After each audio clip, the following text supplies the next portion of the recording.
Welcome back to clean news MP. चलिए देखते हैं मध्य प्रदेश की 25 फटाफट बड़ी खबरों को। इससे पहले आप न्यूज को कहां से देख रहे हैं हमें कमेंट में जरूर बताएं। साथ ही वीडियो को लाइक करना बिल्कुल ना भूलें।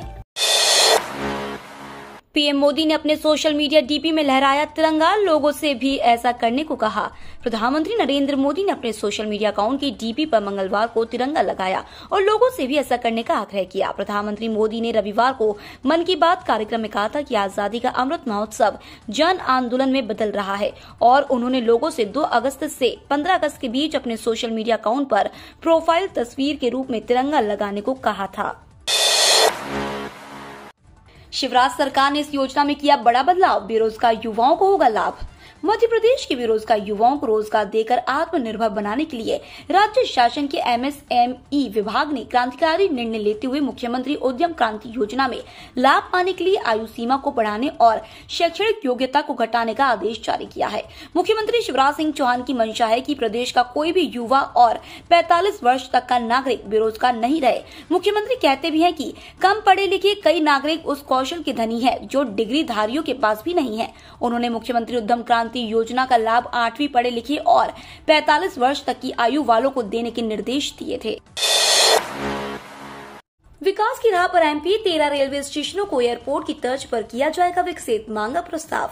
मध्य प्रदेश में एक बार फिर से मिशन मोड में कार्य की तैयारी पूरी हो चुकी है। दरअसल निकाय और पंचायत चुनाव की समाप्ति के साथ ही मध्य प्रदेश विकास मॉडल पर गतिविधि तेज हुई है। इंदौर को 2200 करोड़ रुपए की नई सौगात मिली है। वहीं अब रेलवे द्वारा मध्य प्रदेश के 13 रेलवे स्टेशनों को एयरपोर्ट जैसी सुविधाओं से लैस किया जाएगा। इसके लिए देश भर के आर्किटेक्चर कंपनी से प्रस्ताव की मांग भी की गई है।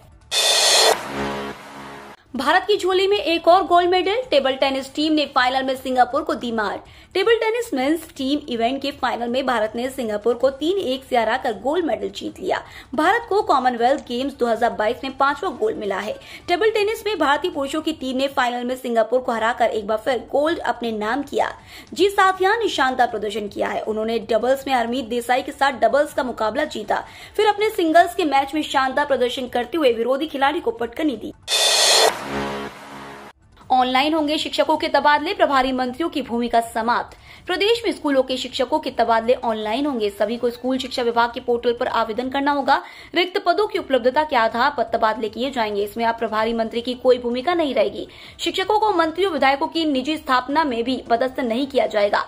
साथ ही ग्रामीण क्षेत्र के स्कूलों में सबको सेवाएं देनी होंगी। होम स्टे के निर्माण और उन्नयन के लिए 2 लाख रुपए अनुदान देगी मध्य प्रदेश सरकार। ग्रामीण पर्यटन परियोजना के तहत पर्यटकों को होम स्टे की सुविधा उपलब्ध करा रहे ग्रामीणों को होम स्टे निर्माण और उन्नयन के लिए अब अनुदान दिया जाएगा। नए होम स्टे के निर्माण के लिए निर्माण लागत का 40% या 2 लाख रुपए तक और उन्नयन के लिए 1,20,000 रुपए तक अनुदान देने की मंजूरी कैबिनेट ने दे दी है। अनुदान राशि 2 किश्तों में दी जाएगी। किसानों के ऋण आवेदन पर 30 दिनों में करना होगा निर्णय। प्रदेश में प्राथमिक कृषि साख सहकारी समितियों से ऋण प्राप्त करने के लिए किसानों को अब अधिक इंतजार नहीं करना होगा। उनके आवेदन पर समिति को 30 दिन में निर्णय करना होगा। इसी तरह कोई किसान समिति का सदस्य बनना चाहता है तो उसके आवेदन पर भी निर्णय 30 दिन में ही लेना होगा। इसके लिए सरकार ने सहकारिता विभाग के किसानों से जुड़ी इन सेवाओं को लोक सेवा गारंटी कानून के दायरे में लाने का निर्णय लिया है। कॉलेजों में प्रवेश के लिए मेरिट सूची जारी, 5 तक कर सकते हैं फीस जमा। शासकीय और अशासकीय कॉलेजों में स्नातक और स्नातकोत्तर की रिक्त सीटों के लिए कॉलेज लेवल काउंसलिंग के 4थे चरण में पंजीयन कराकर कॉलेज में आवेदन देने वाले छात्र छात्राओं की मेरिट सूची जारी कर दी है। सूची में नाम होने पर छात्रों ने प्रवेश कंफर्म करने के लिए फीस जमा करा दी। सूची में जिन छात्रों के नाम है उन्हें 5 अगस्त तक फीस जमा कराना होगी। एनसीटीई कोर्सों की मेरिट सूची मंगलवार को जारी होगी। उच्च शिक्षा विभाग ने एनसीटीई कोर्सों की रिक्त सीटों को भरने के लिए अतिरिक्त चरण के अंतर्गत छात्रों को 26 से 28 जुलाई तक पंजीयन का मौका दिया था। अग्निवीर भर्ती रैलियों का आज पंजीयन का आखिरी दिन। सेना भर्ती कार्यालय जबलपुर के मेजर नवीन कुमार ने बताया कि मुख्यालय भर्ती क्षेत्र में 1 सितंबर 2022 से मध्य प्रदेश में अग्निपथ योजना के तहत भर्ती रैलियों का आयोजन किया जा रहा है। इन रैलियों को लेकर युवाओं में खासा उत्साह देखा जा रहा है। सितंबर के महीने में एआरओ महू द्वारा धार में और एआरओ जबलपुर द्वारा जबलपुर कैंट में अग्निवीर भर्ती रैलियों का आयोजन किया जाएगा। बाद में एआरओ ग्वालियर और एआरओ भोपाल के द्वारा सागर और भोपाल में अग्निवीर भर्ती रैलियों का आयोजन किया जाना है। ग्वालियर में दाल बाजार शिफ्ट करने के लिए साड़ा देगा 4,50,000 वर्ग फीट जमीन, आपसी सहमति से फैसला लेंगे व्यापारी। शहर के व्यस्त दाल बाजार को विशेष क्षेत्र विकास प्राधिकरण की काउंटर मैग्नेट सिटी में शिफ्ट करने के लिए व्यापारी आज 3 अगस्त को आम सहमति से फैसला लेंगे। दाल बाजार व्यापार समिति की साधारण सभा की बैठक में इस मामले में मंथन किया जाएगा। शंकरपुर स्थित नए क्रिकेट स्टेडियम में सिर्फ आधा किलोमीटर की दूरी पर साड़ा ने व्यापारियों को 4.5 लाख वर्ग फीट जमीन पर 427 प्लॉट उपलब्ध कराने का प्रस्ताव दिया है। ग्वालियर में एलईडी सुधारने के लिए 20 टीमों की दरकार, अगस्त में सही करनी होगी सभी लाइटें। शहर में स्मार्ट सिटी द्वारा लगाई गई स्मार्ट एलईडी लाइटें लगातार खराब हो रही है। इन लाइटों के चलते नगर निगम की सीएम हेल्पलाइन की संख्या बढ़ रही है, लेकिन फिर भी स्मार्ट सिटी और इन लाइटों को लगाने वाली public sector unit energy efficiency services limited का अमला सफल नहीं हो पा रहा है।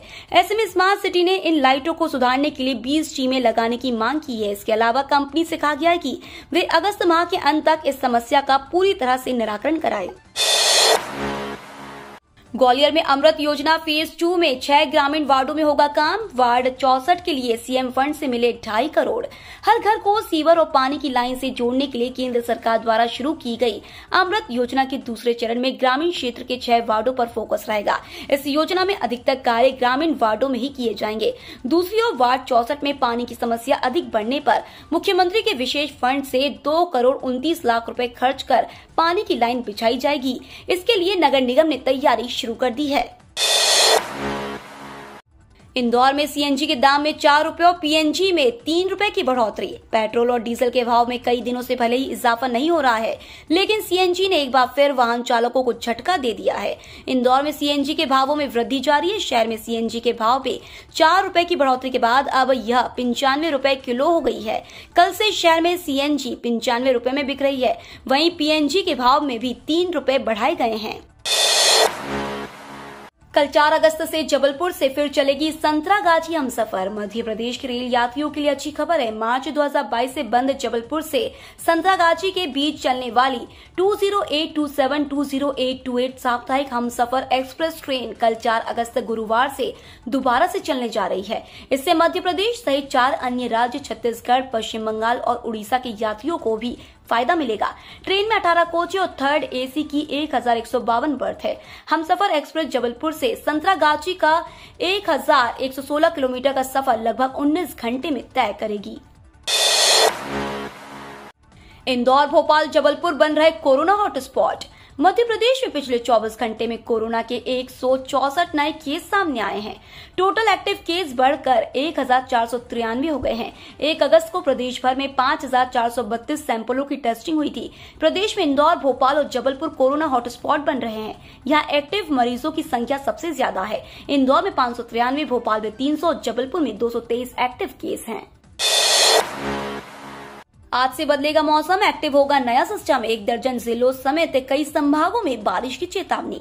मध्य प्रदेश के मौसम में 24 घंटे बाद फिर बदलाव देखने को मिलेगा। आज नया सिस्टम एक्टिव होते ही मॉनसून ट्रफ लाइन पहले की स्थिति में आएगी। इसके प्रभाव से 3 अगस्त के बाद से फिर बारिश का दौर शुरू हो जाएगा। मॉनसून ट्रफ के नीचे आने के कारण वातावरण में फिर नमी मिलने लगी है। इसके चलते बुधवार से मध्य प्रदेश के कुछ जिलों में बारिश की गतिविधियों में तेजी आने लगेगी। विशेषकर रीवा, नर्मदापुरम, जबलपुर संभागों के जिलों में बौछारें पड़ सकती हैं। अगस्त के पहले सप्ताह में बंगाल की खाड़ी में कमजोर कम दबाव का क्षेत्र बनने से ग्वालियर में 4-5 अगस्त के बीच बारिश हो सकती है। CUET PG 2022 परीक्षा पर आई बड़ी अपडेट। यूजीसी प्रमुख ने किया तारीखों का ऐलान। सितंबर में आयोजित होगी परीक्षा। 3.5 लाख CUET PG छात्र छात्राओं के लिए बड़ी अपडेट है।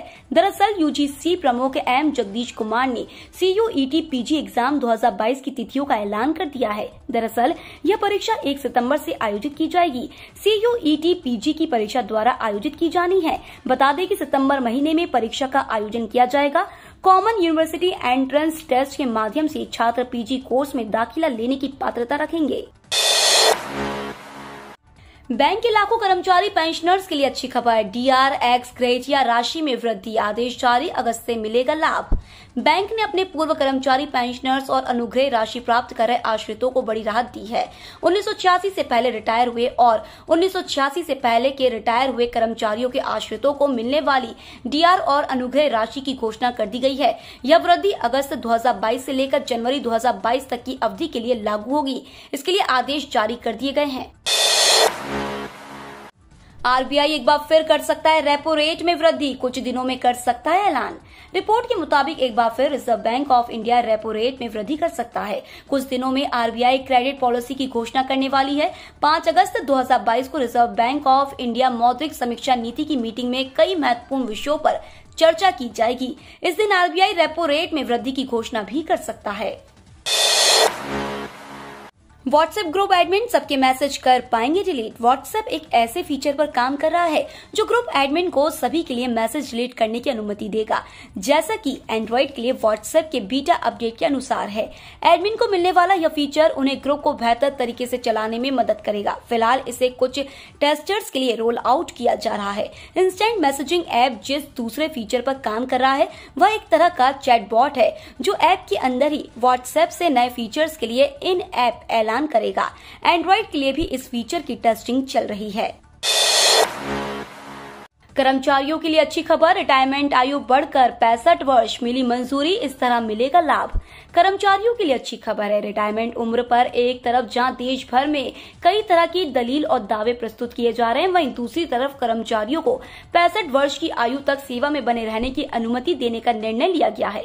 दरअसल इससे पहले कर्मचारियों की सेवानिवृत्ति आयु 58 साल थी, जिसे अब बढ़ाकर 65 वर्ष तक किया जाएगा। कीमत में कम, पोषण से भरपूर, गुणों का खजाना है मूंगफली। मूंगफली भला किसे पसंद ना होगी, चाहे इसे सेक कर खाइए या उबाल कर, और मन हो तो कच्ची ही खा लीजिए। सैकड़ों रेसिपी में इसका उपयोग होता है। स्वाद के साथ ये सेहत के लिए भी बेहद लाभकारी है। इसमें protein, vitamin, calcium, vitamin D, वसा, फाइबर और एंटीऑक्सीडेंट जैसे जरूरी खनिज पाए जाते हैं। इसलिए इसे गरीबों का बादाम भी कहा जाता है। ये बादाम के समान ही पौष्टिक होती है और कीमत में कम, इसलिए अपने नियमित आहार में एक मुट्ठी मूंगफली को भी शामिल करना चाहिए। डॉक्टर जामदार बने फिर जन अभियान परिषद के उपाध्यक्ष, राज्य मंत्री का दर्जा। अस्थि रोग विशेषज्ञ डॉक्टर जितेंद्र जामदार एक बार फिर मध्य प्रदेश जन अभियान परिषद के उपाध्यक्ष नियुक्त किए गए हैं। डॉक्टर जामदार ने कहा कि उन्होंने महापौर चुनाव के दौरान नैतिकता के आधार पर पद से त्यागपत्र दिया था। योजना, आर्थिक एवं सांख्यिकी विभाग के उप सचिव अभिषेक सिंह ने इस संबंध में आदेश जारी किया है। उन्हें पूर्व की भांति राज्य मंत्री का दर्जा मिला हुआ है। 15 अगस्त के बाद होगा मंत्रियों और अधिकारियों का चिंतन शिविर। 15 अगस्त के बाद शिवराज सरकार का फिर मंत्रियों के साथ चिंतन शिविर होगा। इस बार अधिकारियों के साथ भी 2 दिवसीय चिंतन शिविर आयोजित किया जाएगा। मंत्रियों के स्टाफ को प्रशिक्षण देने की व्यवस्था भी सुनिश्चित की जाएगी। विभागीय योजनाओं की समय सीमा में प्रगति सुनिश्चित करने का दायित्व मंत्रियों का होगा। प्रमुख सचिवों को मंत्रियों से समन्वय कर कार्य योजना बनानी होगी। संविदा कर्मियों से एएनएम के पद भरने पर नहीं हुआ निर्णय, फिर आएगा प्रस्ताव। प्रदेश में रिक्त एएनएम के 2913 पदों को एक बार में संविदा कर्मियों से भरने के प्रस्ताव पर कैबिनेट में कोई निर्णय नहीं हो पाया। स्वास्थ्य विभाग ने संविदा कर्मचारियों से नियमित रिक्त पदों की पूर्ति का प्रस्ताव रखा था। इस पर चर्चा के बाद तय हुआ कि विचार विमर्श करके प्रस्ताव प्रस्तुत किया जाए। प्रदेश में एएनएम के 13,233 पद स्वीकृत है। इनमें से 2,913 रिक्त हैं, जबकि राष्ट्रीय स्वास्थ्य मिशन में 5,459 एएनएम संविदा पर कार्यरत हैं। ये तो थी आज की 25 फटाफट बड़ी खबरें। अगर आपको न्यूज पसंद आई हो तो चैनल को सब्सक्राइब करना ना भूले। धन्यवाद।